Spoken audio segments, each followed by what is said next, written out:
घरभित्रै भनौँ अब त्यो चुलो चौको घाँस दाउरा खेतीपाती त्यसोमै सीमित हुन्थ्यो सर पहिला लैङ्गिक तालिमले पनि राम्रै सजिलो गराएको छ अब पारिश्रमिकको आधारमा पनि भेदभाव हुने अब घरमै पनि भनौँ हिंसा हुने गाली गलौजहरू गरी त्यो पनि हिंसा भनिँदो रहेछ पारिश्रमिक आधारमा नि अब महिलालाई कम ज्याला पुरुषलाई भनौँ न अलि धेरै ज्याला त्यस्तो सर अब त्यसबाट नि अब हामीले त्यस्तो गर्न नहुँदो रहेछ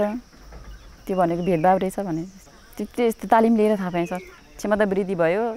यो फोस्टर कार्यक्रम चाहिँ राम्रै लाग्यो सर किनभने म त्यो फोस्टर कार्यक्रममा आएको भए यति चुलो चौकामै सीमित हुन्थ्यो होला घरबाट बाहिर निस्किन सक्दैन थिएँ महिलाले पनि केही गर्न सक्छ होला भन्ने मेरो आत्मविश्वास जागेर आयो त्यसपछि म पनि चुनावमा उठ्छु भनेर उठेँ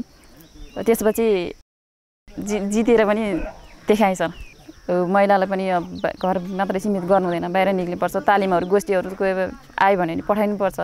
महिलाको पनि अब धेरै अधिकार छ भने त्यही कुरामा जोड दिइरहेको छु तर भनिरहेको छु गाउँठाउँमा हजुर ओडातिर पनि अब आवाज उठाउँछु ओडातिर पालिकातिर